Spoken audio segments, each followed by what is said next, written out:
E aí, pessoal, estamos aqui com mais um Funkcast para vocês, com assuntos muito legais, e dessa vez a gente está com um convidado mais do que especial, Dr. Vini Lacerda. Pode Olá, falar? pessoal, tudo bem? Obrigado, Paulo, obrigado pelo convite, Funkcast. Estou muito feliz de estar aqui e estou ansioso também, né, para o que vai vir ainda, mas já tenho certeza que vai ser um papo muito bacana. E obrigado mais uma vez. Eu que agradeço por você ter vindo. E, bom, vocês sabem, aqui não é nada combinado, não tem script, não tem nada. Então, o que sair, saiu, tá? A gente é do quem sabe faz ao vivo.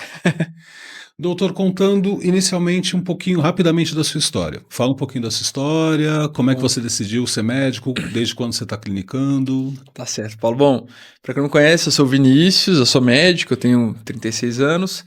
A minha especialidade, eu sou cirurgião do aparelho digestivo, né? Então, eu cuido né, do trato digestivo, e eu foquei muito na área de coloproctologia, né? Principalmente cuidado das doenças do ânus e do reto. E eu também aproveitei, como um homem gay cis, né? Eu vi realmente que é uma área que tinha muita carência de cuidados voltados para o público LGBTQIA+, né? Principalmente das pessoas que eh, praticam sexo anal, passivo, receptivo. E eu via que realmente é uma área que tinha uma carência de cuidados, de uma atenção especial. Eu via que tinha certos cuidados que são focados nessa área específica para essa população. E não só falar de IST, não só falar de doença, não só patologizar o sexo anal, como a maior parte dos médicos, dos cientistas fazem, né? Mas sim normalizar, entender que você pode ter uma prática anal saudável e que você vai cuidar igual você cuida, por exemplo, uma pessoa com vagina, vai no ginecologista cuidar do colo do útero. A gente pode fazer coisas preventivas também para você ter um sexo anal saudável, né? E aí foi assim que eu comecei a falar mais para o público LGBT. Hoje em dia a gente tem uma clínica, né, que é o núcleo de medicina afetiva voltado para isso. Então foi realmente os frutos, né, dessa, né, de ter começado a falar disso. E é isso, da minha carreira é mais ou menos isso. Então ele cuida da nossa área de lazer. Exatamente. E é bom você falar que é uma área de lazer, né? Porque tem gente que muito fala que não foi feito para isso. Quem que fez? Cadê o manual de instrução, né? Até então não tem nada que me diga o contrário, mas que é Exatamente. divertido é. E a gente sabe que foi cientificamente comprovado, tem um artigo da Nature falando que a região anal é uma região muito sensível e que é possível obter prazer, isso você tem vias nervosas para você obter prazer com a estimulação anal, não só a penetração com pênis, mas também outras formas de estimulação, né? O finger, dedos, fishing, toys, S-play. Então, você estimular a região anal pode ser algo muito prazeroso e independe da orientação sexual e da identidade de gênero, né? Costumo brincar que o sexo anal é o mais democrático de todos, porque, em via de regra, todos nascem com anos e podem explorar de forma sexual se assim desejarem. Exato, mesmo porque não precisa necessariamente ter desejo por um homem ser homossexual ou introduzir um pênis. Tem muita coisa que pode ser feita com ânus. Então, Com certeza. desde o famoso fio terra, Sim, né, já muito famoso, a muitas outras coisas que a tecnologia está cada vez evoluindo mais nesse sentido, de estimuladores com certeza. e brinquedos para a gente poder usar. Com certeza. E é diferente, né?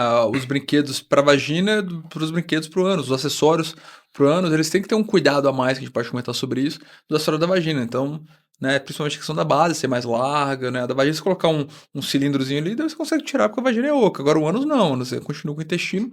Então eu brinco que o ânus não tem fim, né? Então você tem que ter cuidado com o que você introduz no seu ânus também. Se não tiver uma base para você puxar, plup, Exatamente. né, O vai pro vácuo beleléu. acontece e aí quem vai cuidar somos nós, os médicos, né, no pronto atendimento, que tem muitas histórias, né, e isso acaba sendo motivo de piada, de chacota, mas deve ser realmente uma situação muito constrangedora, né, você aparecer no médico com algum objeto introduzido. E muitos dessas pessoas que introduzem, né, na verdade são pessoas que não têm a liberdade de explorar a região anal da forma adequada. Então eles pegam um desodorante, por exemplo, e introduzem lá na hora do tesão, sendo que eles podem colocar coisas específicas para isso, que hoje em dia tem bastante.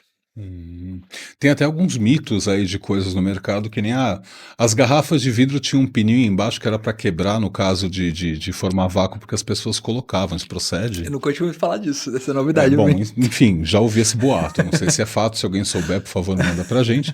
Mas essas questões de tubos e coisas assim, salvo o caso de alguns lubrificantes que já vêm com um formato um pouco fálico, não sei se é para esse fim, né? É, Mas. tem aquele roxinho lá, mas ele é perigoso. O Hum? roxinho, aquele cilíndrico, ele não é adequado, porque ele não tem a base mais larga. Tem que ter, eu brinco que tem que ter o ombro, né?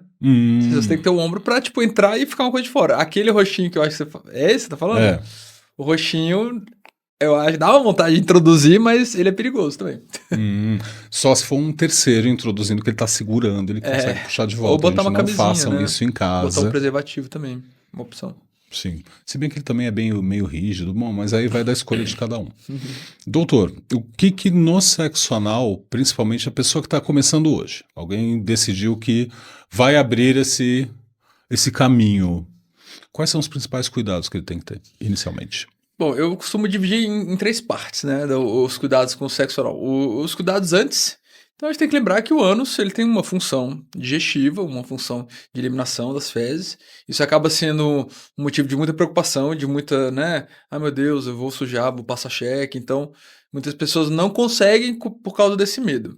Então, acho que os cuidados antes envolvem você ter uma alimentação saudável, adequada, rica em fibras, evitar certos tipos de alimentos que principalmente no dia que você vai ter relação, que podem fermentar, que podem dar gases, né? Tipo feijão, leite em excesso, né?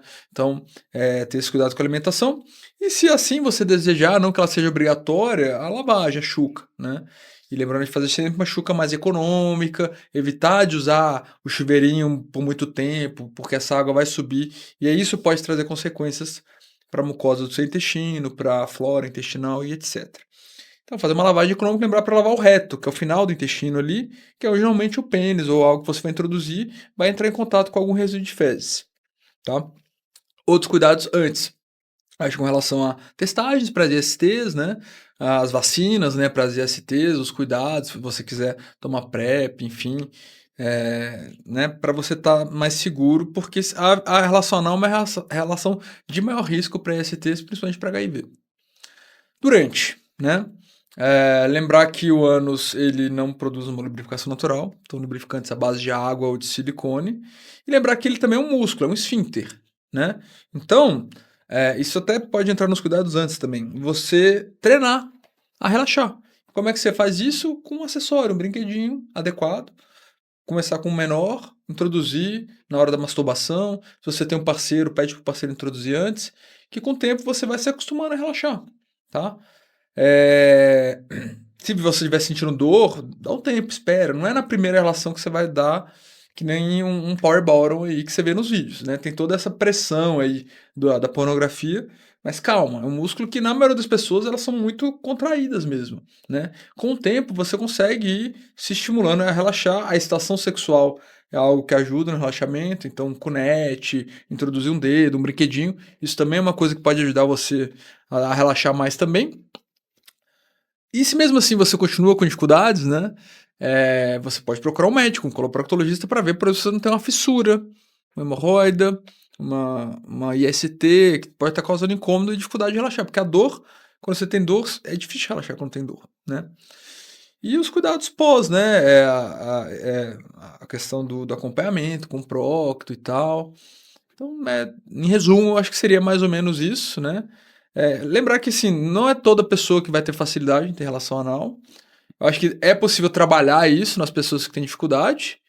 E tem tratamentos, inclusive, né, para ajudar pessoas que têm dificuldade para ter relação anal, como, por exemplo, pomadas que ajudam a relaxar, fisioterapia pélvica, que também é feito por um profissional, um fisioterapeuta, e o uso da toxina botulínica, que tem aquela nome de marca, o Botox, né, que você injeta ali na musculatura do ânus. Ele serve como tratamento de fissura, que é um cortezinho, né, do ânus, e ele pode ajudar as pessoas a relaxar mais também. Isso é feito Hum. por um médico. Então, para quem aí, gays e héteros, que está há muito tempo tentando que libere o. Às vezes, veja se não é você que não está estimulando direito, né? Sim? Às vezes você tem que se empenhar um pouquinho mais nessa liberação, não é só esperar que a pessoa faça, porque pode ser desconfortável a princípio, então tenha paciência, vai devagar É. que um dia você consegue. Eu acho que tanto o ativo quanto o passivo tem que ser paciência. No ativo, ele quer meter, e aí essa.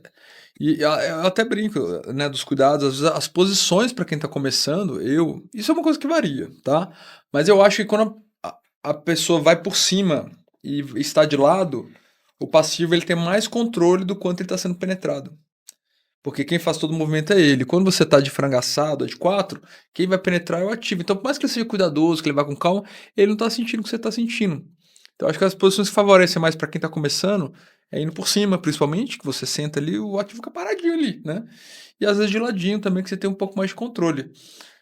E aí depois né, que entrou, a primeira entrada costuma ser mais difícil. Depois que entrou, parou de doer e tal. Aí até uma coisa que eu falo, tem gente que fica estimulando os genitais, ou pênis, ou vagina, para ficar mais excitado na primeira penetração. Mas não sei se vocês já repararam, quando a gente tá muito excitado, a gente contrai muito ali a musculatura, né? Na hora que a gente vai gozar, por exemplo, a gente contrai super, assim. Então, quanto mais perto você chega do orgasmo, mais você contrai. Então, às vezes, na primeira penetração, não mexe nos genitais, não estimula. Deixa o pau meia bomba ali e tal.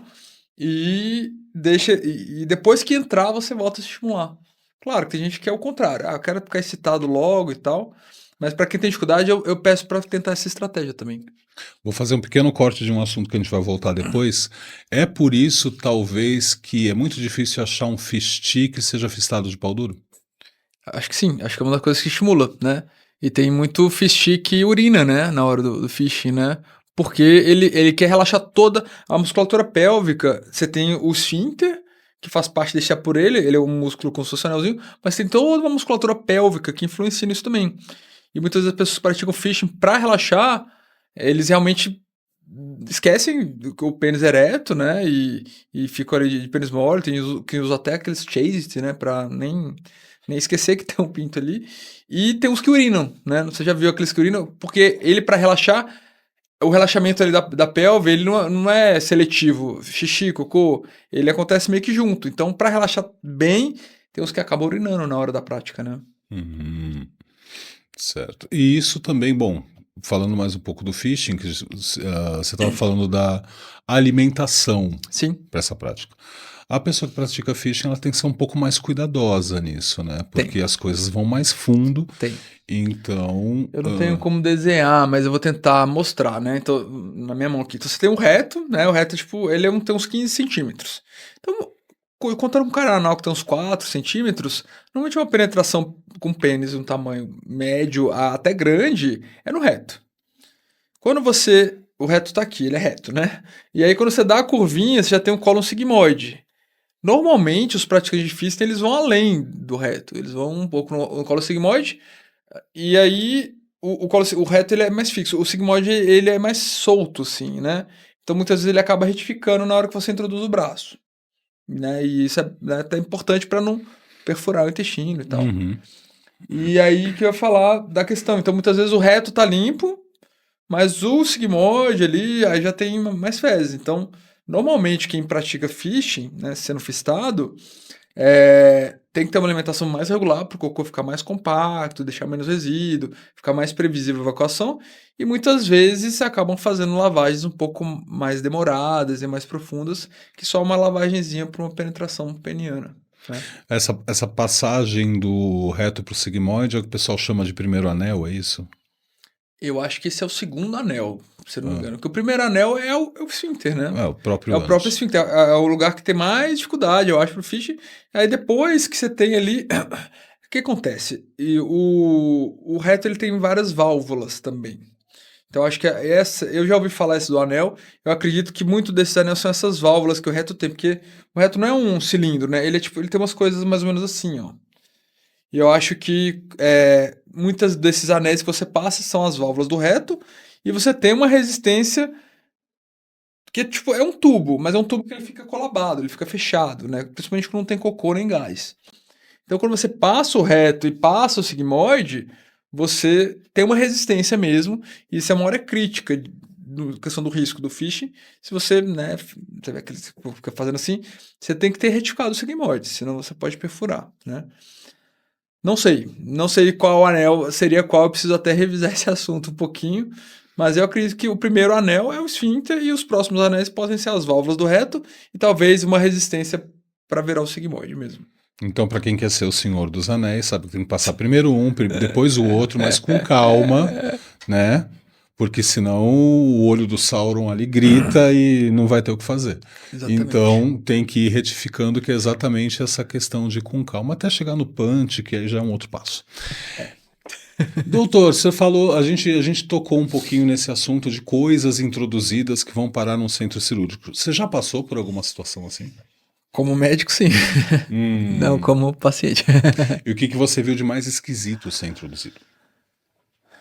Olha, teve uma história que eu ouvi falar de pessoas que estavam injetando ar, né? E aí acabou perfurando o intestino do lado direito, né? Porque, tipo, aumentou a pressão aqui. Uma vez, né? Eu não tive muita experiência com isso. Parece que chega muito, mas não é tanto assim, né? Eu mais ouvi falar de histórias, né? Deixa eu lembrar.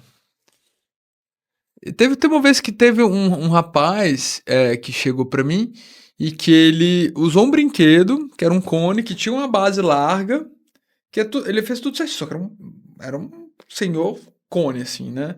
Era grande. E aí, segundo ele dormiu e eu não sei por que aquilo entrou tudo, mesmo com a base mais larga. Não sei se usou alguma substância, né? Tipo, não sei. Aí ele não entrou em detalhes. Mas realmente foi a experiência que mais marcou, assim, que chegou pra mim. Agora, de objetos esdrúxulos, eu não tive nenhum objeto que eu vi, eu só vi foto na internet de raio-x de desodorante, shampoo, boneca Barbie, sei lá. Nossa. Mais uma vez, gente, existem produtos próprios para essa introdução. Né? Sim. Assume, vai na loja, pega o que é Na internet, apropriado né, para não Paulo? se machucar. Né, eu acho que assim, tem aquelas coisas que o envelope vem lá, big deal, né, mas hoje em dia, né, você compra ali, vem tudo, você compra na internet e chega rapidinho em casa, né? Não sei, tem pessoas que realmente moram com outras pessoas e tal. Não é difícil conseguir. As sex shops normalmente colocam lá, envio em embalagem discreta, que já ajuda bastante, né? Discreto é dois bagos assim. Exatamente, já vem com o formato do dildo. Mas só para fazer uma observação aqui meio séria, profissionais da saúde que trabalham nessa área, a gente já vê aí muitas situações em que foram feitos vídeos de piada e etc, etc. Gente, não é legal. A pessoa ali está passando por um momento difícil, às vezes ela está desacordada enquanto essas piadas são feitas. Eu não gosto nem de falar de esse caso que eu acabei de contar. Eu acho que eu mandei mal até de falar. Nem quando você não expõe a pessoa, eu acho bacana, porque se a pessoa vê, ela vai falar, tá falando de mim, né? Então, eu acho que não é ético pro médico ele falar de nenhum dos casos, em nenhum momento, sabe? Quanto mais tirar uma foto, mandar no grupo do WhatsApp e tal. Sim, mas é bacana a gente comentar, porque às vezes tem uma Claro, pessoa que está assistindo a gente que já Não, teve sim. a vontade de colocar, olha para aquele tubo de desodorante e fala, eu te quero.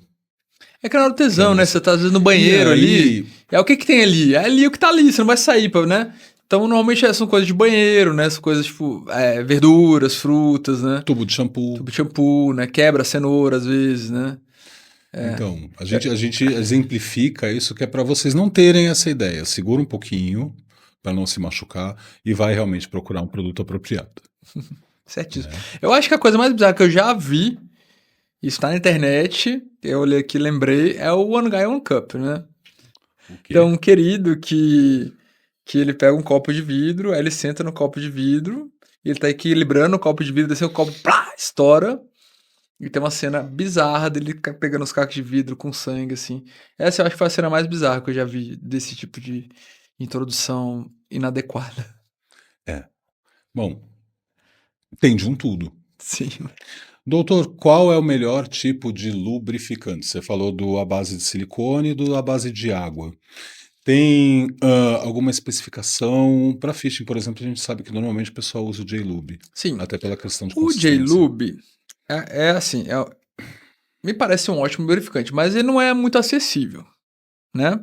Então, assim, realmente as pessoas compram aí, Mercado Livre, essas coisas. É um pó, né? Que você põe água quente. E ele é um lubrificante veterinário, né? para fazer inseminação em animais. Então, tipo, não tem problema. Tipo, eu não tenho nada contra o J-Lube. Só acho que, tipo, usa o J-Lube. Aí a pessoa chegar lá na Drogazil lá pedir um J-Lube. Não tem, né? Então, o que é mais acessível, e eu acho que são igualmente adequados, são os à base de água, de silicone. Tem os que são até meio que mix, né, dos dois, assim. Qual a minha opinião? O lubrificante à base de água em geleia, ele seca muito rápido. Então, muitas vezes, secou, às vezes tá com preguiça, a pessoa vai lá dar uma cuspidinha pra dar uma... Aí nessa cuspidinha que você vai pegar um MST, né? Tem problema usar, tem problema usar cuspe, infelizmente, né?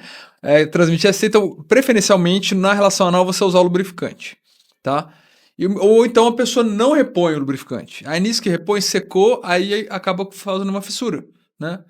Porque o lubrificante acaba secando. Então, eu acho que a desvantagem do lubrificante à base de água, principalmente a geleia, que não é tão fluido, que ele seca rápido. Mas tudo bem, pode usar, tá?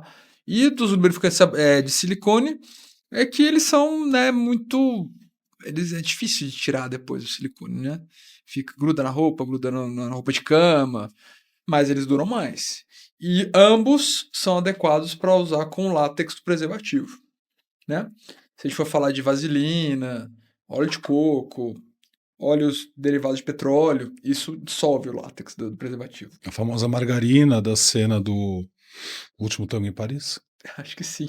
A margarina, até onde eu sei, eu não sei, não tenho certeza. Eu não sei se ela dissolve o látex, mas para a margarina é uma questão de higiene mesmo, não é muito. Né, a gente tem tanta coisa. Se a gente tivesse há 30 anos atrás, 30 anos não, 100 anos atrás, tudo bem, mas hoje em dia tem muita coisa para usar, então. Vai que o clima fica muito quente, dá uma fritada ali com a margarina, não é É, legal. E, né? Doutor, começando, já que a gente já entrou nesse assunto da saliva, quais cuidados tem que ter com a saliva?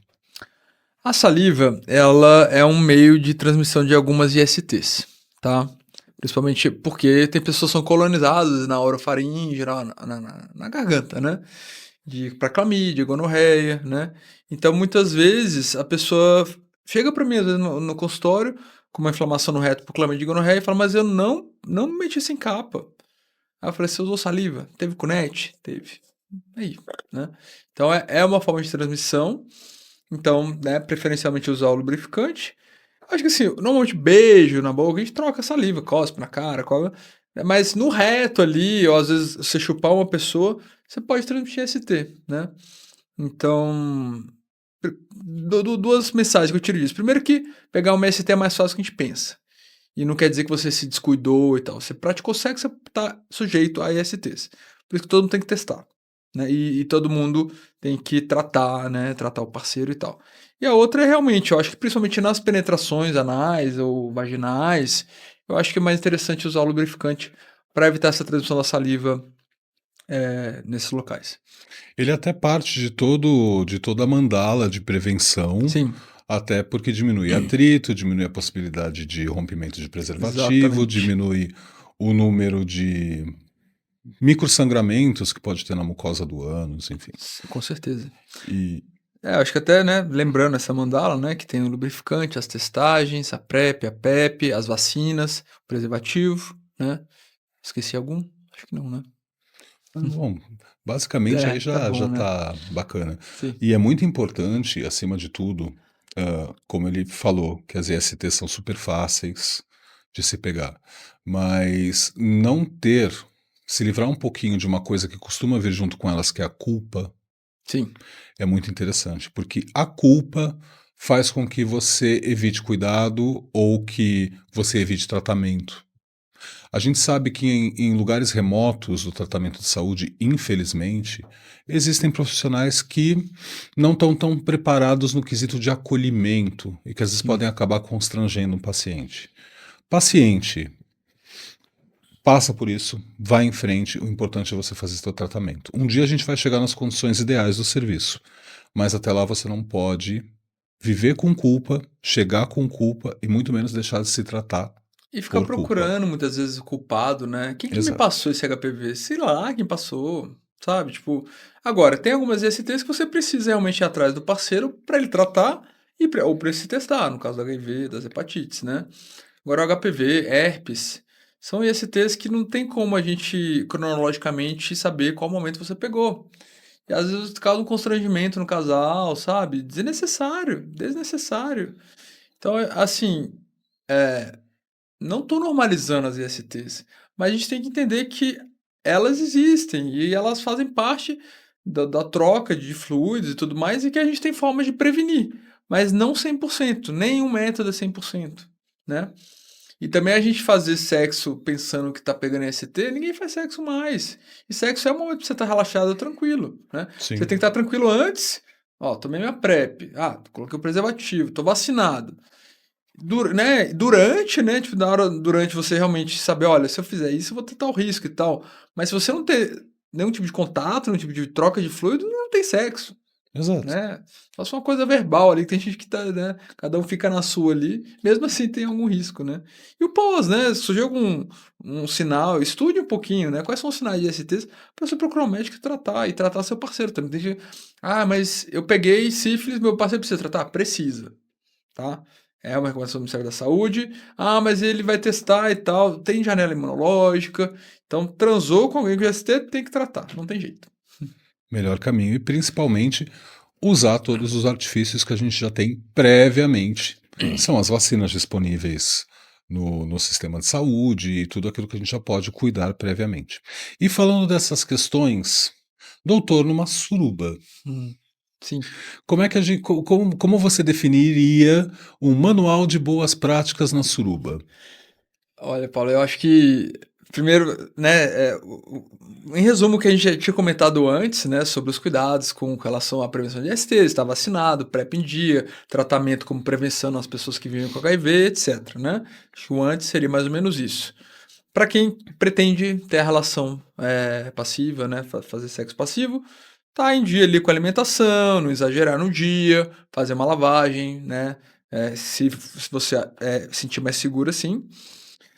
Eu acho que durante, né, a suruba, entender que o suruba não é, terra de ninguém, o consentimento ele tem que existir, né, o não é não, existem códigos, né, acho que quem já está mais acostumado em frequentar locais, né, de sexo grupal e tal, você já entende quando a pessoa tá afim, quando não tá, e saber que não é porque é o suruba que todo mundo tem que fazer tudo que, ou então aceitar qualquer parceiro e tal, ou qualquer prática, né.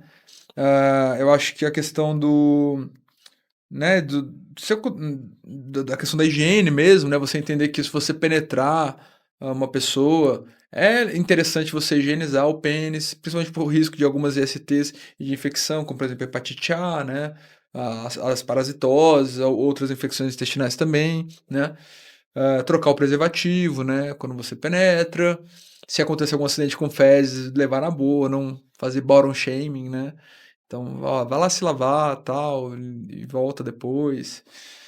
Eu acho que no fim das contas acaba sendo, todas as regras de etiqueta de uma relação a 2 amplificada, né, e claro que, não sei, eu não sei se estou esquecendo alguma aqui, mas Talvez assim, a gente aplicar tudo que é viável num convívio em sociedade para dentro da suruba, que é uma sociedade sexual, é, valem as mesmas coisas. Respeitar o espaço do próximo, sim, saber como chegar nas pessoas, saber se tem espaço para você entrar sim. e respeitar a higiene sua e do próximo. Agora uma coisa que eu, né, apesar de ter o consentimento e tal, mas eu acho que você também tem que ser mais permissivo numa suruba, né. Então, né, né, a questão, principalmente na comunidade gay, né, que as pessoas que não estão no padrão de corpo, né, de etc. Então, esse aí tá meio gordinho, não vou querer. Aí você não é para participar de um suruba, desculpa, né. Então acho que você tem que ser uma pessoa mais permissiva, né, com relação a isso para não, eu acho que fica chato, né, você: "Ah, não, você não, você não, você não", então tá na suruba, né, pelo amor de Deus. Mesmo porque uma das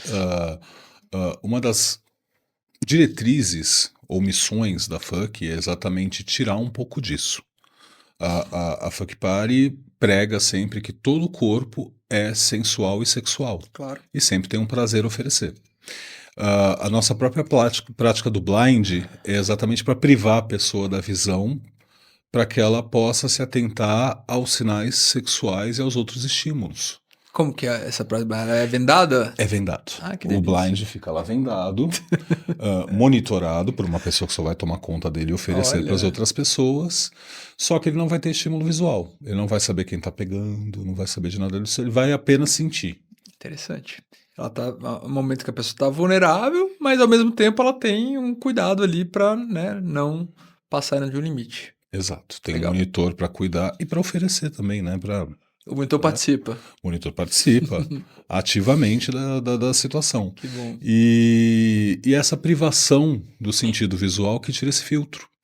E a gente conversou, inclusive no primeiro podcast, sobre como algumas pessoas eles idealizavam, mas não faziam ideia de quem era aquela pessoa que estava comendo naquele momento.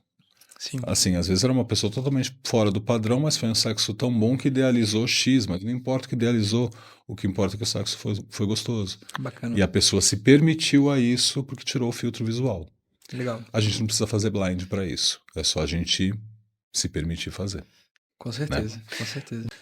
Aproveitando, a gente pediu antes de começar essa gravação, a gente colocou no Instagram para quem tivesse algumas perguntinhas para mandar. Agora nós vamos ver quais foram as perguntas que foram mandadas. Vamos lá. Primeira, essa vou até ler, tá, gente? Será que o doutor me libera para mamar gostoso você, Barão? Eu libero, por mim tá liberado. É só chegar. Aqui não tem tempo ruim. E você, Barão? Liberadíssimo. Sobre fetiches de mijar dentro do cu. Olha, interessante. Vamos falar de xixi, né? Vamos falar primeiro do o que é Golden Shower, né? Então, o xixi, via de regra, é uma forma de excreção do nosso corpo. E toda via urinária é para ser um local estéril, né? Então, se você faz uma cultura de urina, uma pessoa saudável é para vir uma cultura de urina negativa. Cara, você tem que ter os cuidados por onde sai a urina, né? Que é a uretra do homem ali e tal, e na pessoa com vagina e tal. Mas todo canal de xixi é para ser um líquido estéreo. Então, não é comum você pegar infecções por beber urina ou por você urinar no reto de uma pessoa que não está com uma infecção. Ou que ela não está com uma ST, por exemplo, na uretra, né? Então, em teoria, tipo, o risco de ST tá vinculado a você ter ST já no canal ali, entendeu? Agora tem que lembrar que a urina é uma forma de excreção do nosso corpo, né? As fezes também são, mas as fezes você tem um lugar colonizado por bactérias, que a gente pode até falar disso também depois. Mas o xixi é uma forma de excreção, principalmente de toxinas, de medicamentos, de drogas, né? Então, se você, por exemplo, usou alguma droga e você urina no reto, a pessoa pode absorver essa droga. Então, muitas vezes ela não está ciente disso. E a pessoa usou lá, sei lá, cocaína, usou metanfetamina. E aí, se você urinar no reto, o reto é uma mucosa que absorve muito. Então, a pessoa pode ter os efeitos da droga, tanto no reto quanto tomando. Às vezes, precisa de um medicamento, às vezes para pressão, um medicamento para sei lá o quê. Que ela pode sentir os efeitos desse medicamento, né? Lembrar disso, ficar atento, né? Tipo, a esse cuidado. No mais, a urina, né? Realmente o Golden Shower é uma prática que tem poucos riscos, assim, se for pensar, comparado com o esperma, o SCAT, né? Que é uma coisa que tem mais risco do que a própria o xixi aí.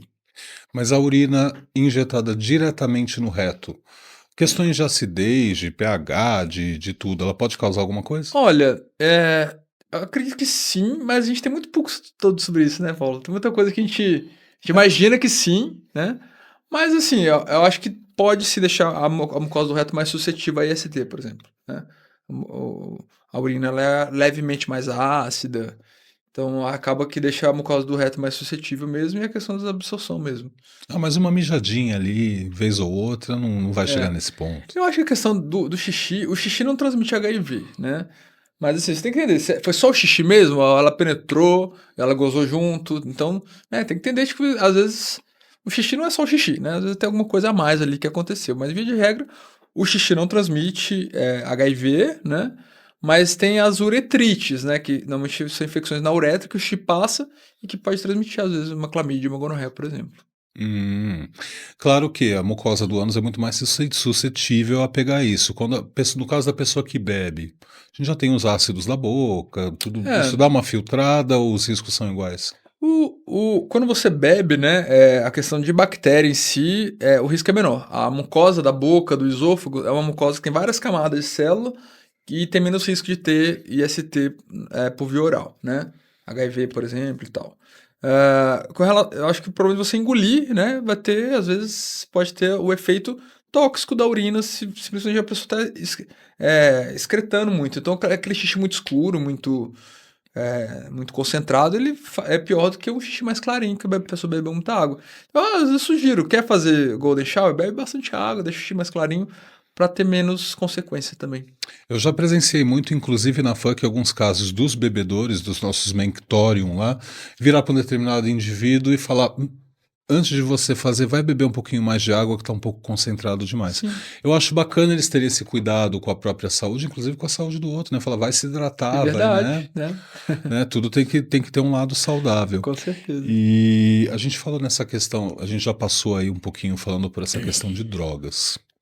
É claro que a gente sabe que quando a pessoa faz uso de alguma coisa a um ponto de ir saindo um pouco mais da sua consciência padrão, Sim, né, alguns cuidados vão sendo deixados de lado. com O certeza. que você tem visto aí na medicina de maiores problemas relacionados ao chemsex ou ao sexo feito por intermédio de Eu químicos? acho que o chemsex é uma realidade, né? Então a gente não dá para negar.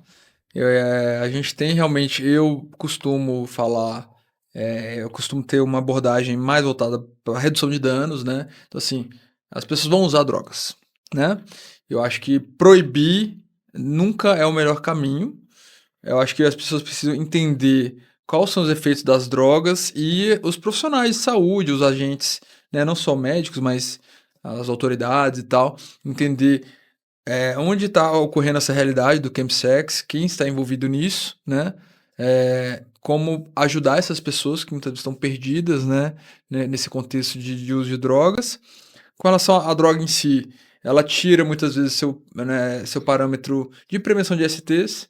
Então, pessoas às vezes esquecem de tomar PrEP, esquecem de tomar um antirretroviral, as pessoas esquecem de usar preservativo, as pessoas muitas vezes são dopadas, né? E acabam sendo abusadas.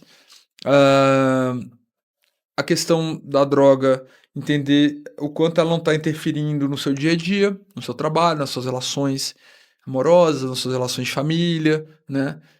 Na sua alimentação, tudo, a droga ela tira a sua fome, você para de comer, né?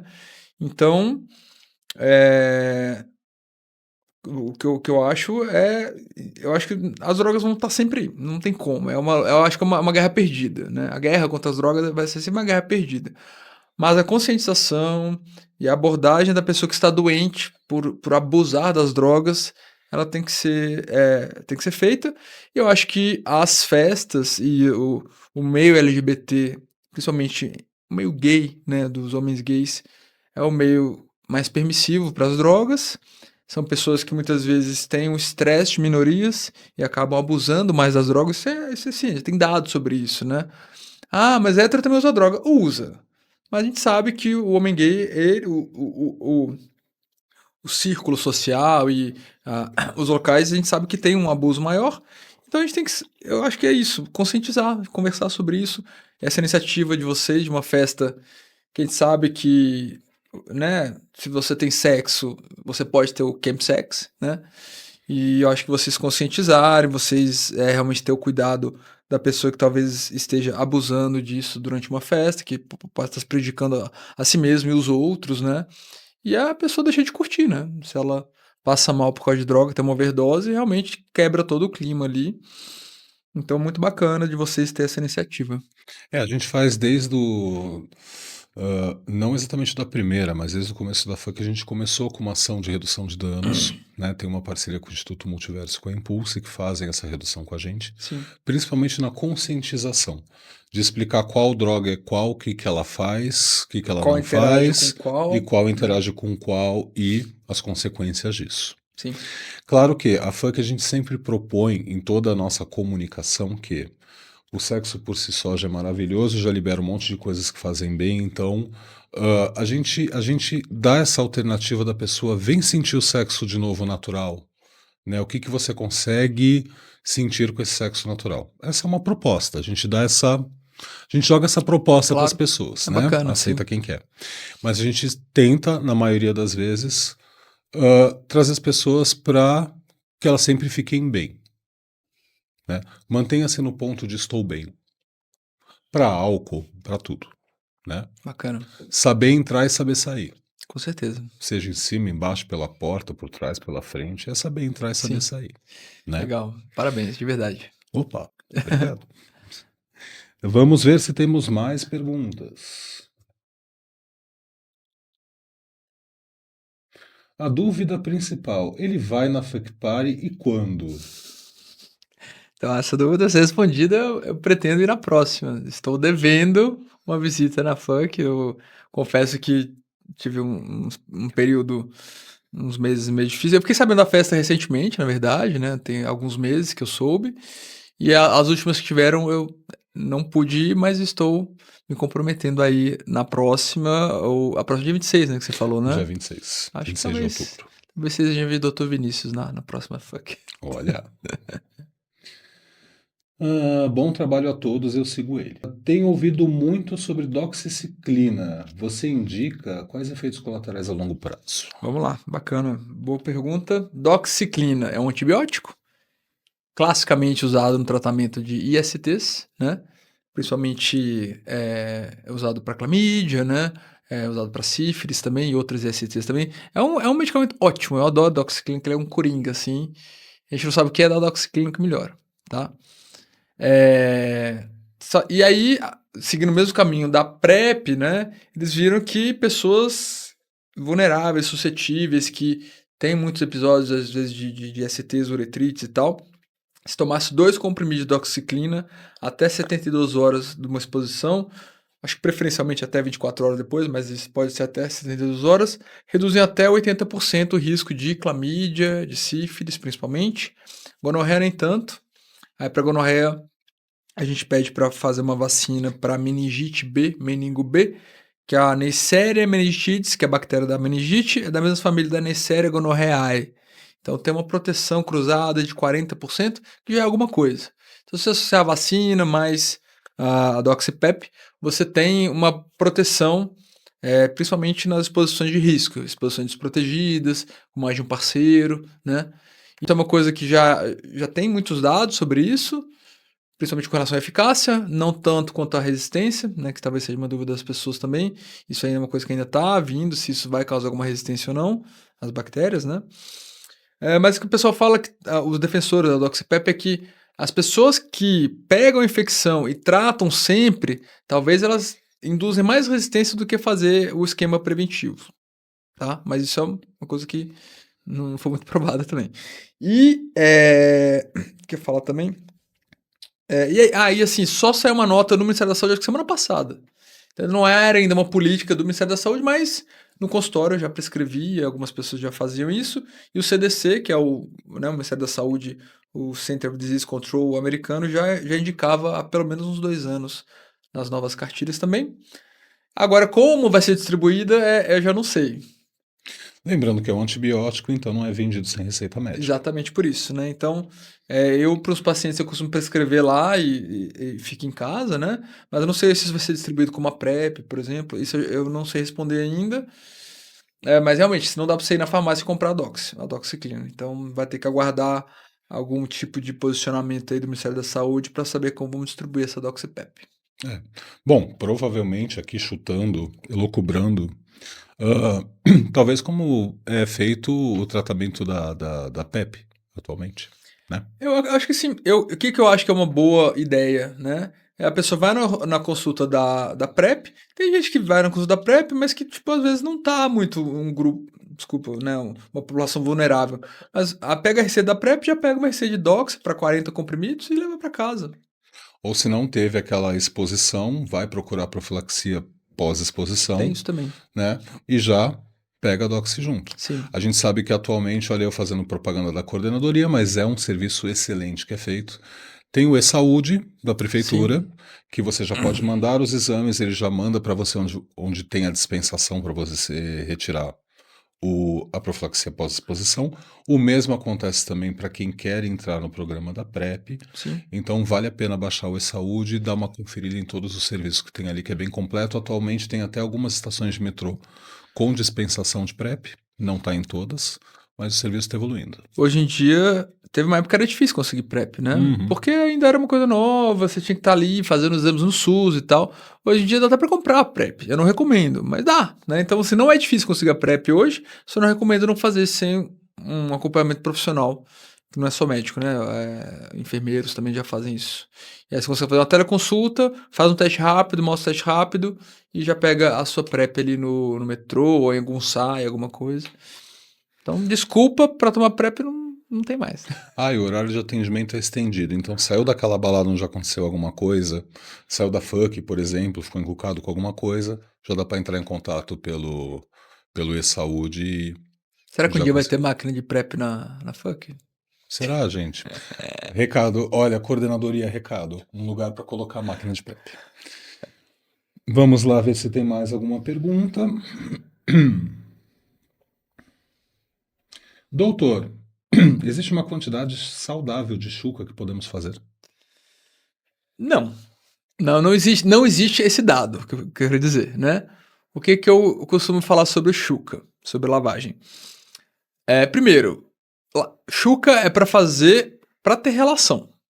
Se você faz lavagem porque você tem o intestino preso, ou porque isso aqui, ou porque você acha que vai ficar mais limpo, ou você, não sei como que vai acontecer, tipo, eu acho que você tem que fazer, a Chuca tem que ser restrita a quando você sabe que vai ter relação.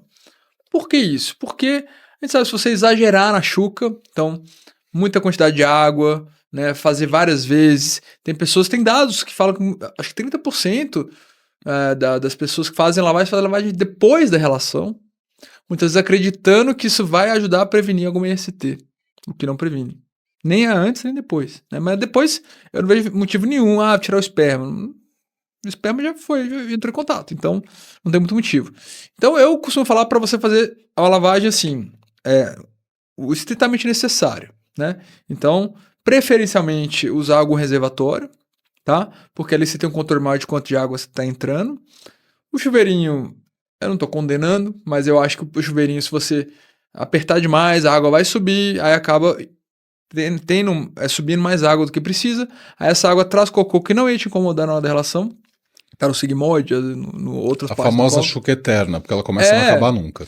E aí, isso, né, falando numa relação, né, peniana ali, né, e você fazer várias vezes, ficar ali até a água sair limpa. Gente, quem já fez colonoscopia aqui? Já fez?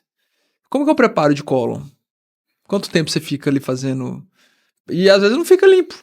Então você achar que você vai limpar seu intestino com água, não vai.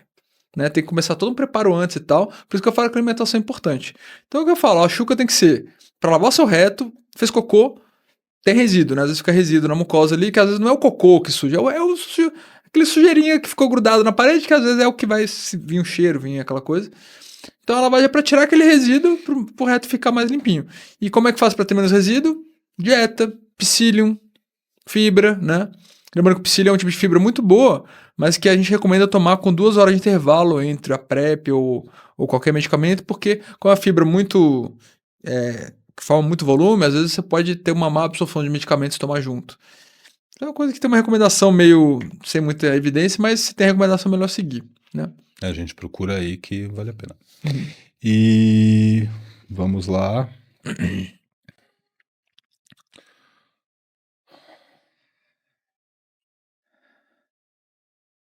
Pro doutor, quando eu te mamo na FUC?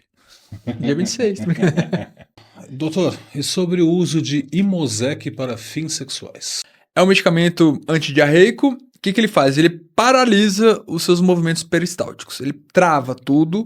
Então, assim, eu não gosto de usar o Imosec nem para quem tá com diarreia aguda por infecção, porque a máxima que a gente aprende é, se tá querendo sair é porque é para sair. Tem toxina, tem vírus, tem bactéria que é para eliminar. Então a diarreia tem que segurar um pouquinho o tempo. A gente usa muito para quem tem, às vezes, uma bolsinha de colostomia, ou então, às vezes, tem uma diarreia crônica que já não tem muito, não é por uma causa infecciosa. Tem pessoas que usam aloperamida para travar tudo para relação. Eu não recomendo, tem riscos, né? Você fica constipado muito tempo, aí nem que você fica constipado, o cocô fica duro, sai, forma uma fissura, né? Às vezes a pessoa fica aquele cocô parado ali, sabe? Então, eu realmente contraindico mesmo usar a aloperamida para fins de sexo. Até porque o uso contínuo disso deve trazer Com consequências, né? certeza. É um medicamento. Eu não gosto de prescrever para quem tá doente, quanto mais para quem tá saudável, né? Mas usam, né? Então, voltando à redução de danos, né? Então, assim, se você usa, sabe o que você tá usando e as consequências de você usar. Né? É por isso que eu falo, ativos. O ideal é que não aconteça, mas se acontecer, haja com naturalidade. Ninguém espera que saia alguma coisa diferente sim. dali. Como dizem, de lá não saem flores. Eu queria tocar num assunto que até tô pensando em falar disso nas redes sociais. Sobre preservativo interno no ânus, no reto, né? Que eu já fiz 2 textos contraindicando. Não tem muita evidência sobre isso. Eu falo, olha, eu acho que não é tão seguro porque ficou o anel ali, pode escorrer um pouco de esperma e tal. E eu acho que, tipo, sei lá, como eu falei que o reto muito, ele não tem fim, eu acho que não é. Eu tenho medo de entrar e não sair, entendeu? Eu escrevi 2 sobre isso, me falam pra não fazer. Mas tem uma nota do CDC, o americano, falando que pode usar, né? E aí veio um influencer, eu esqueci o nome dele, falando, que eu acho bacana, porque tem aquele que tinha 2 anéis, né? O preservativo interno, a pessoa chama preservativo feminino, mas é o interno ou vaginal. E aí tem um que é uma esponja que fica assim, que eu acho que talvez até é possível rolar, né? E realmente, se tem a recomendação do CDC, eu acho que pode usar, se o professor preferir usar. Só que por que eu falei disso do passivo? Porra, até o preservativo o passivo vai ter que usar. Passivo é que mais se ferra no Nem rolê, o gente. preservativo, claro que tudo bem. Mas assim, nem isso o ativo quer usar, nem o preservativo. O passivo vai ter que usar preservativo interno agora. Pelo amor de Deus. Mas assim, tô pra lançar um vídeo, um material sobre isso, talvez mudando um pouco a minha recomendação aqui. Talvez possa usar o preservativo interno no ânus também. Ah, mas a gente dá um tempo pro passivo, né? Já tem É que fazer chuca. chuca. Se doer, é ele que aguenta a dor. Sim. Se cagar, Né? a culpa é dele. Se cagar... Coitado só se ferra. Né, gente? Dá aí um mérito Pelo pro menos o passivo. preservativo é o ativo, tem que usar. Tem que fazer, não pode dar dentada. É um monte de cuidado, coitado do passivo tem que tomar, gente. Então, vai devagar com os pobres passivos. E valorizem. Valorizem. Doutor, voltando para a questão do phishing, vamos de novo para o ânus, Vamos. sua especialidade. O que você recomenda para quem está com desejo de começar nessa prática? A mesma recomendação para quem vai começar no sexo anal ou tem algumas características diferentes? Eu acho que os cuidados do sexo anal também, né? Então, tá em dia com testagens, tal. A questão da limpeza, talvez tenha que caprichar um pouco mais na alimentação, né? Tentar comer mais fibras, tipo psyllium, chia, linhaça, tal, para não ficar muito resíduo de cocô, né? A lavagem talvez precise de uma lavagem um pouquinho mais caprichada, porque você não vai usar só o reto para isso. O phishing não é para qualquer um, né? Então, achar que qualquer um pode ser fistado, não. Igual qualquer um pode ser penetrado. Então, eu acho que a pessoa que quer ser fistada, ela tem que entender como funciona o músculo dela, o esfíncter, né? O esfíncter, ele tem 2 esfíncteres, o externo e o interno. O externo, ele tem um controle voluntário. Então, quando a gente pisca o ânus, a gente está contraindo o esfíncter externo. O interno é de controle involuntário.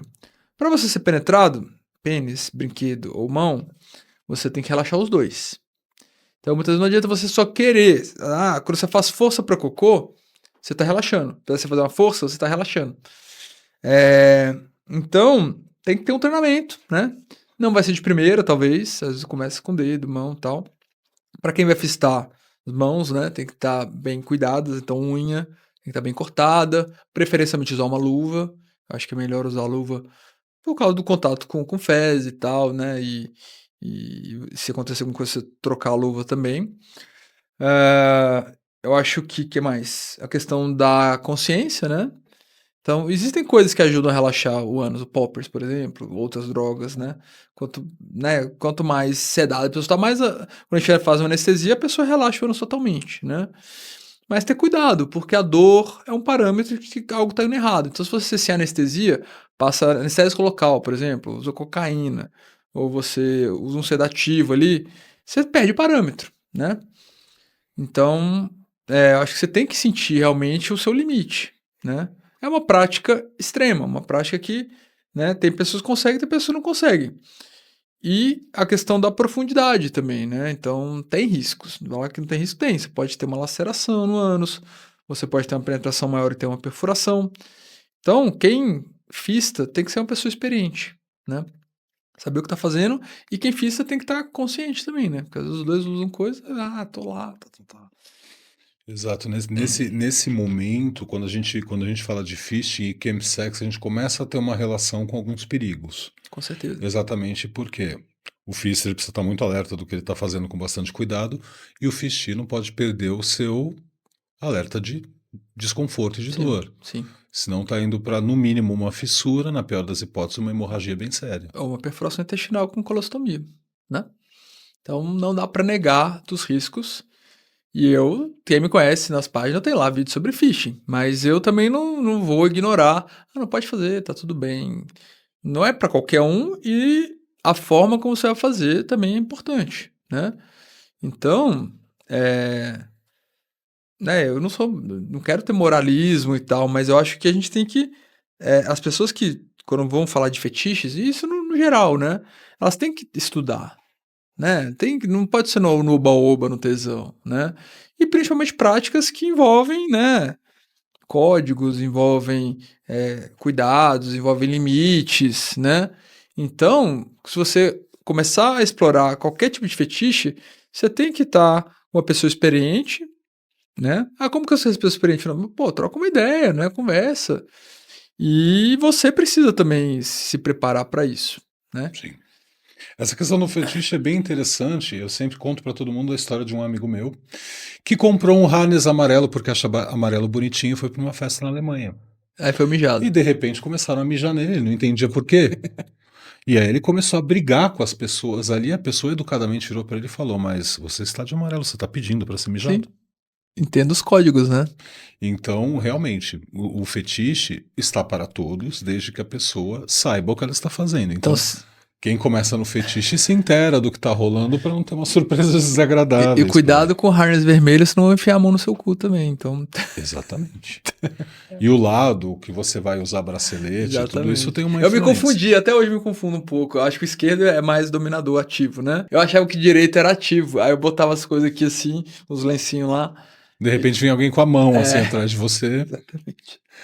Isso daí vem do Código dos Lenços. É uma pesquisa bacana até de se fazer Eu acho desses incrível. códigos. Que a gente já corta caminho, né? Sim. Quando a gente fez gravação aberta na FUC, por exemplo, a gente fazia uma coisa muito mais simples, que era pulseira vermelha pode gravar, não pode gravar, pulseira verde pode gravar. Sim. É tudo uma forma de você já dizer com a sua linguagem visual aqui você veio, né? A gente veste de fucker, né? Já estamos dizendo que é todo mundo fucker.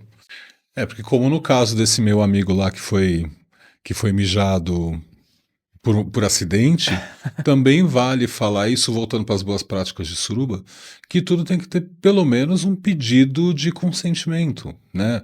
Não é chegar fazendo as coisas chegando. Por mais que a pessoa esteja com o seu código, né?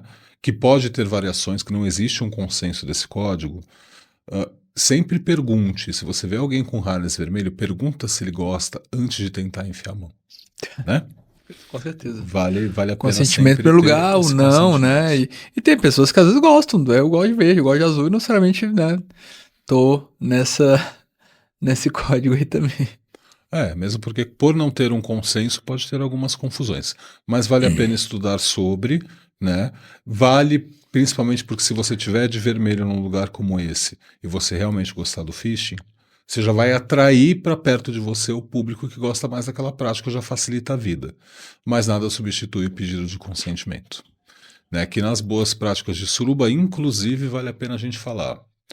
Ativos.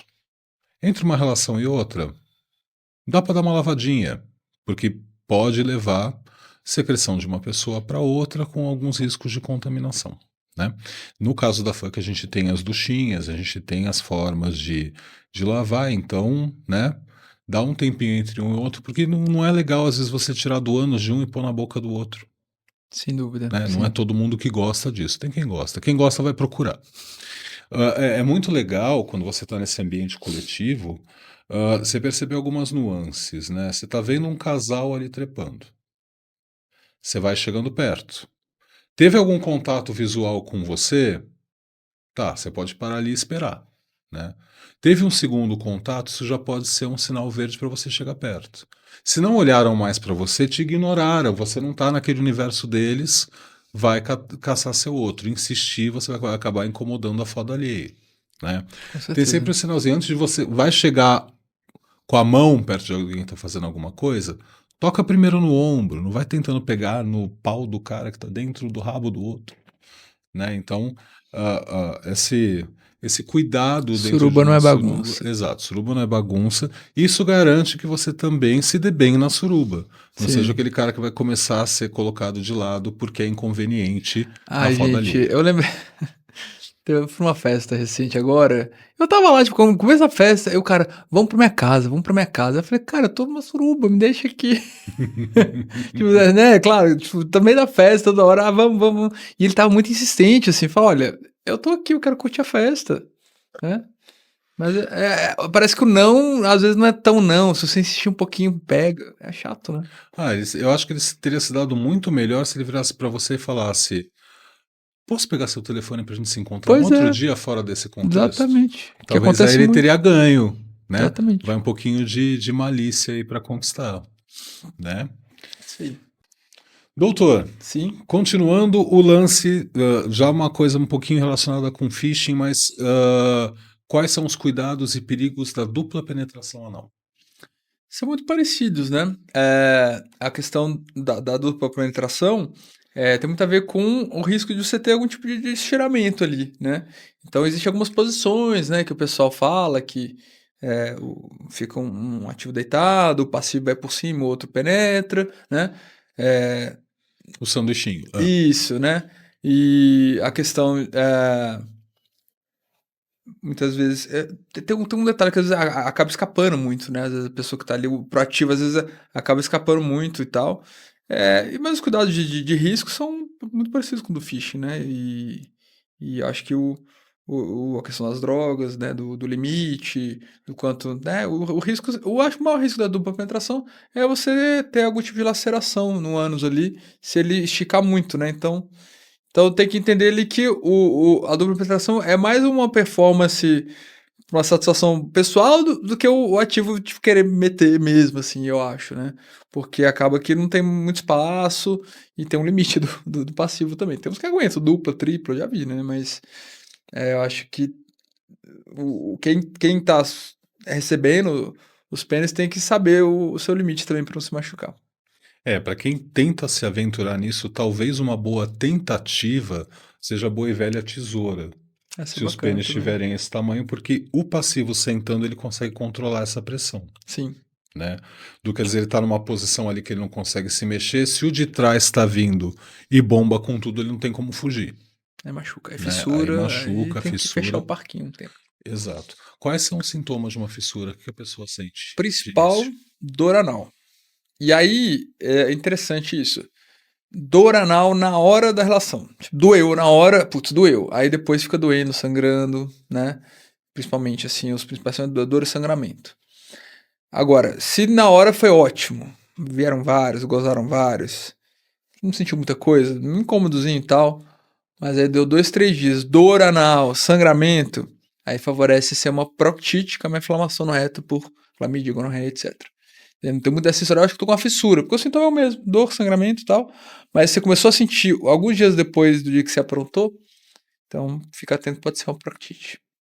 E isso salvo casos em que a gente fala da prática com chemsex, porque aí pode tirar esse alerta de É, dor no momento, exatamente. faz a fissura, só vai É. perceber Às depois. vezes nem só chemsex, né, Paulo? Às vezes usar anestésico. Tem gente que usa xilocaína, lidocaína em gel para passar. Ah, é ótimo, facilita, né? Eu sou um pouco contra por isso, porque a dor é um parâmetro, né? A sensibilidade e tal. Desculpa. E aí, a lidocaína às vezes não é uma droga, tipo, pra, né? do chemsex, mas pode ser uma coisa que pode mascarar o momento que você se machuca e forma uma fissura também. Sem falar que dizem que ela também pode comprometer um pouco da ereção, se tiver sem camisinha. A lidocaína? Uhum. Pode ser. Tem pessoas que usam lidocaína para ejaculação precoce. Então tira um pouco da Tira um sensibilidade, pouco de de fato. sensibilidade, né? Sim, sim. Isso acontece mesmo. Mas tem aquelas camisinhas retardantes, elas têm lidocaína junto do preservativo. Pra dar uma segurada na A gente sensibilidade. gosta de sentir, gente, que louco. É. Brincadeira. É, porque, infelizmente, quem tem ejaculação precoce são mais sensíveis, e aí, às vezes, isso dá uma retardada no tempo pra ejacular. Descarrega a primeira, que já vai estar com mais calma na segunda, e depois parte para a terceira, não é isso? É. Doutor, que você viu de bacana? A gente já sabe que você já foi para Folsom, tanto nos Estados Unidos quanto na Europa. Que você viu de mais interessante que te chamou a atenção para você compartilhar com a gente? Eu já fui na Folsom de São Francisco e na Folsom de Berlim, né? A Folsom de São Francisco é a tradicional, né, a rua Folsom Street Fair, né? Então é de lá que começou. Eu achei que, como todo americano, é uma coisa muito comercial, então tem muitos stands para vender e tal. Tem muito hétero também, né? Eu achei que tinha mais do que em Berlim, assim. Berlim, né? Eu achei que tinha mais gays, achei que tinha mais sexo, assim mesmo, sabe? As festas, mais sexy party, tipo, eu achei que as festas de São Francisco era mais, tipo uma The Week que de Harness, assim. Claro que tinha sexo também, mas eu achei que a de Berlim era mais sexual. Ah, a questão das drogas, né? Principalmente em Berlim, que é uma cidade muito mais permissiva, mas ao mesmo tempo que é permissiva, eles têm certas limitações, como por exemplo GHB, né? A Berghain, que é uma boate famosa lá que as pessoas usam drogas a rodo lá dentro, mas que se você for pego com GHB na fila, você não entra, por causa do risco do bonde de Cinderela, né? Hum. Mas é isso, eu recomendo todos que puderem ir, eu acho que é uma experiência realmente muito bacana, muito incrível, pretendo voltar. Parece que ultimamente eles começaram a colocar também um manualzinho de boas práticas com algumas restrições do que pode ser feito na rua, na feira, né? Já estou começando a pontuar algumas coisas. Eu acho que teve essa questão mesmo porque é na rua, no meio da rua, assim, né? Acho que até, eu me lembro que em São Francisco tinha um acesso restrito nos quarteirões onde tava correndo, são vários quarteirões, assim. Agora em Berlim não, tipo, tava lá a galera de dog, eu acho que é uma coisa. É o que eu falei, não é realmente pra criança ir, né? Ah, mas criança tá pra gente. Não é, tipo, né? É uma coisa né? Ah, não é pra criança ir na parada gay, mas eu acho que é diferente, né? Uma coisa é uma festa voltada pro fetiche, outra coisa é a parada LGBTQIA+, que, né, vai ter gente que vai botar o genital pra fora, vai, né? Mas também eu acho que eu acho que os conservadores eles sempre vão atacar, né, nisso aí e as crianças, gente, não é pra criança estar na força, não é. Sim. Não é. Agora, os conservadores não querem que a criança não vá nem na parada, né? Quanto mais numa coisa de fetiche, assim. E quando você esteve lá, você esteve de Vinícius ou de Blue? Então, quando eu fui nos dois, eu já tinha, eu tinha uma máscara. A pessoa deve ter visto eu usando essa máscara, né? Que eu tenho um nome lá de dog que é Blue Dog, que a máscara era azul também. Eu acho divertido, assim, o pub play realmente é uma coisa que é muito forte nesses locais, né? Que é uma prática que envolve a questão de submissão e tal, de pertencer o owner, né? O handler, né? Que chama, né? O cara que pertence. Aí eu gostava de usar máscara, acho que é interessante que eu podia tirar as fotos sem ninguém me reconhecer e tal. Usava muito por isso também. Tem um fetiche específico nisso, né? Que é o pub play que eu, sendo sincero, não é o meu favorito, assim, mas eu gosto do lúdico, né, que envolve você usar máscara e tal, e eu acabei criando esse personagem aí pra poder frequentar esses ambientes, que é sempre bom você ter uma persona do fetiche. E aí eu acabei usando o Puppy Play pra explorar isso também. Hum.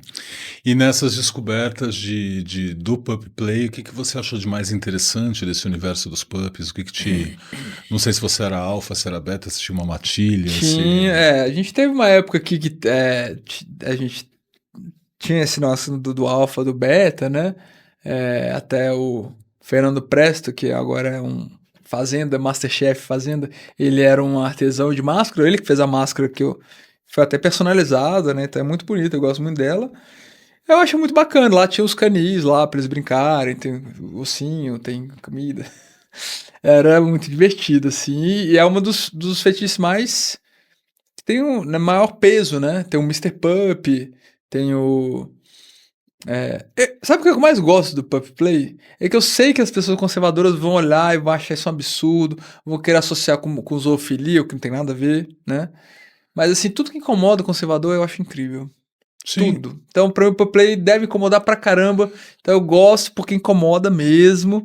E quem brinca, quem tem liberdade com isso, ou as pessoas que levam a sério o fetiche e tem todo o protocolo do Pup Play, que é bacana, mas eu também, e uma vez até saí no Põe na Roda, no Mr. Pup, eu falando isso, aí os cachorros não gostaram muito. Que eu acho que se você quiser usar a máscara só pra brincar na hora ali, mas não seguir todo o código ali do fetiche, também tudo bem também.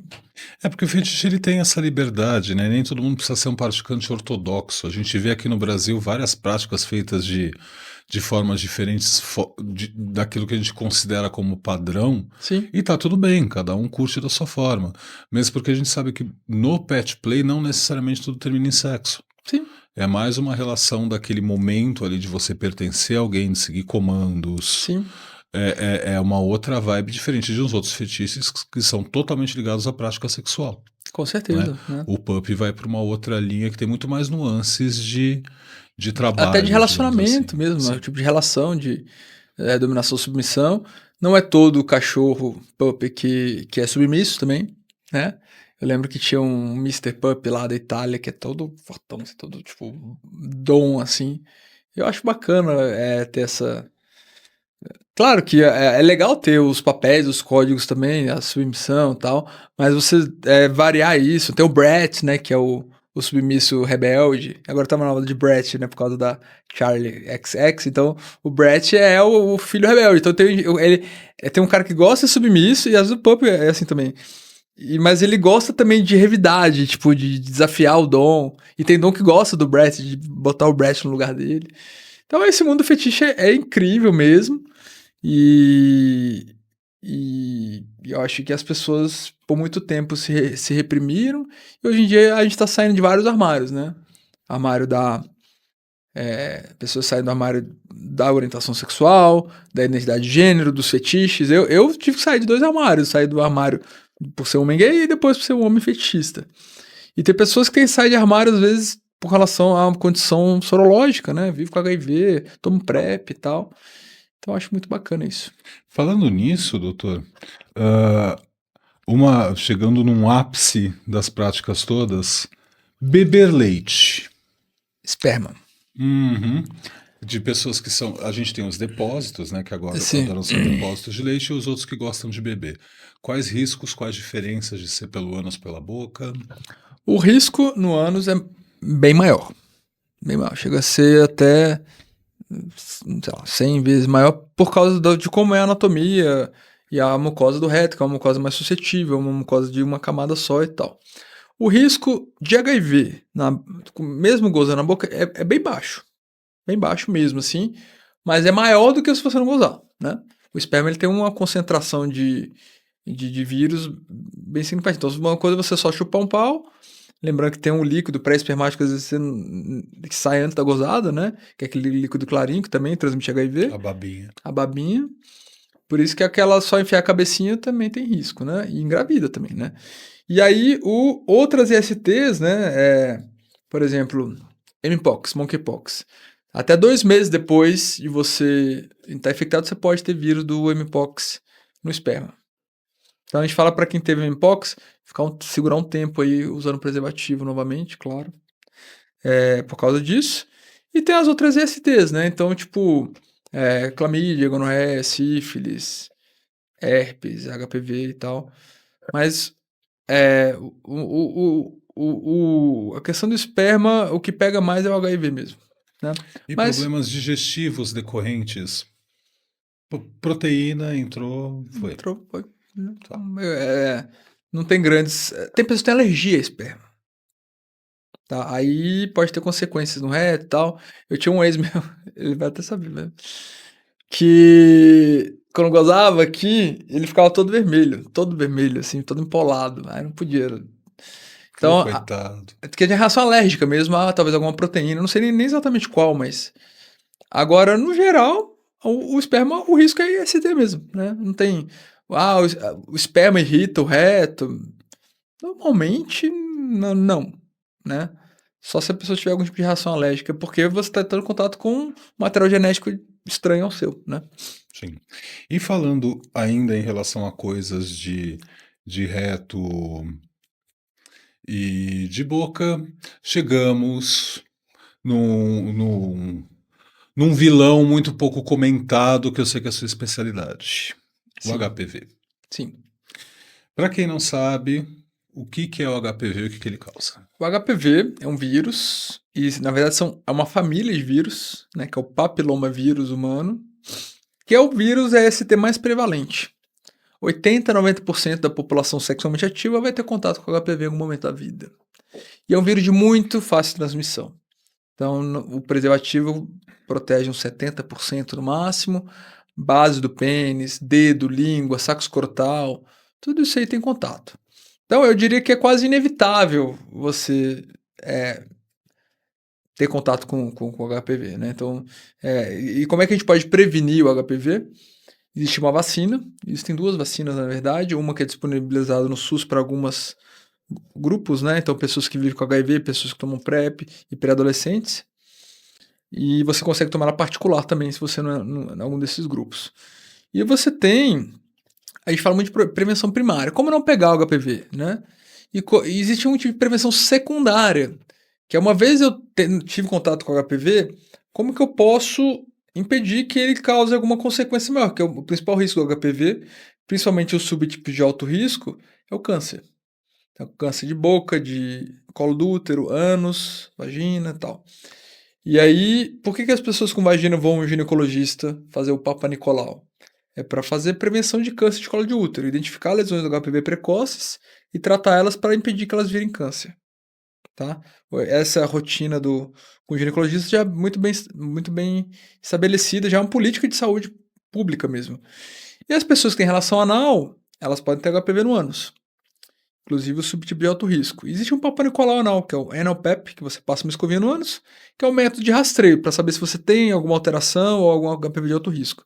E pessoas que têm esse Anal Pap positivo, elas são encaminhadas para fazer um exame que chama anoscopia de alta resolução. Você vai dar uma olhada dentro do ânus do canal ali procurando lesões. Se tiver lesão, você biopsia, e se essa lesão for uma lesão de risco para virar câncer, ela é tratada, ela é cauterizada. Quem que deve fazer o anal PEP, né? Então, não se faz o papel anal na população geral, até porque o câncer de ânus é um câncer muito raro. Mas pessoas que têm relação anal passiva, pessoas que vivem com HIV, pessoas que têm imunidade baixa por outros motivos, transplante e tal, essas pessoas devem ser rastreadas para câncer de ânus, canal anal, tá? E a partir de que idade, principalmente? Pessoas que vivem com HIV a partir dos 35 anos, e pessoas que não vivem com HIV, que tem relação anal passiva e não tem HIV, PrEP e tal, 45, tá? Mas eu já fiz antes tal, tudo bem. Dá para começar antes dessa idade, mas a gente sabe que o câncer de ânus ele vem depois de uma certa idade mesmo, então muitas vezes você fazer esse rastreio em pessoas muito jovens, vem HPV, a pessoa fala, nossa, meu Deus, começa a sofrer antes do tempo. Mas é sempre bom você ter um prócto, igual as pessoas que vão ter um gineco, para se tiver alguma lesão, alguma coisa, e ele é silencioso, né? O HPV você não sente nada, a não ser que você tenha as verrugas. Mas menos de 10% das pessoas têm verrugas. Não são todas as classes que promovem verruga ou todas as classes de HPV Não, promovem? tem umas que causam mais verruga, tem umas que causam mais lesões que podem virar câncer. A vacina quadrivalente, ela cobre 4 subtipos. O 6 e o 11, que causam mais verruga, 90% das verrugas são pelo 6 e o 11. E o 16 e 18, que são os que causam mais câncer. A vacina nonavalente, que é uma mais nova, que não tem no SUS, só particular, e ela é bem cara, fica R$ 800 a dose, são 3 doses. ela estende para mais 5 subtipos que causam câncer. Então ela cobre 7 que causam câncer e 2 que causam verruga, tá? Eu tomei a quadrivalente. Posso tomar a nona? Pode. Tem que esperar 1 ano depois de uma dose. Preciso tomar a nona valente? Olha, eu entendo, né, que não é a realidade de muitas pessoas poder pagar R$ 2.500 numa vacina. Então, se você tem direito a tomar ela pelo SUS, a quadrivalente, tá ótimo. Já, né? Mas se tem grana para tomar outra, por que não, né? Eu indico no consultório, às vezes, tomar a nona valente. Eu tenho mais de 45 anos, né? Você não vai conseguir tomar pelo SUS. Né? Por que isso? Porque, né, a maioria das pessoas, até os 45 anos, já teve a maior parte das relações. A gente sabe que tem exceção a isso. E quando tem exceção, eu indico também, só que ela vai ter que tomar particular, tá? E é isso. O sistema imune dá conta de alguma parte desse vírus ou esse vírus vai ficar lá e vai virar uma lesão em algum dia? Não são todas as pessoas que têm a HPV que vão ter lesão. A maioria não vai ter, na verdade, né? E ainda mais câncer, né? Então, muitas vezes você tem contato com HPV, aí depois de um tempo você elimina o vírus. Qual que é a grande questão do HPV? Que você continua fazendo sexo. Você continua tendo contato com HPV de outros subtipos. Então, por isso que eu falo, pessoa, eu já tenho HPV, já tenho verruga, a vacina adianta alguma coisa? Adianta. Você vai continuar transando. Então, você pode ter contato com os outros subtipos que você não teve contato ainda, e a vacina vai te proteger desses subtipos também. Então, gente, principalmente para quem está ouvindo isso pela primeira vez, verruguinhas, coisinhas que normalmente não dão importância, no pênis, na região genital, vai dar uma olhadinha, às vezes dá uma cauterizaçãozinha, já resolve todo esse problema. Com certeza. Você não passa para sua esposa, para o seu parceiro e para outras pessoas. Porque não é uma doença que vem necessariamente de penetração. Não, contato Vem de íntimo. fricção, Criança de tem contato. HPV, verruguinha de contato criança com criança, de brincadeira.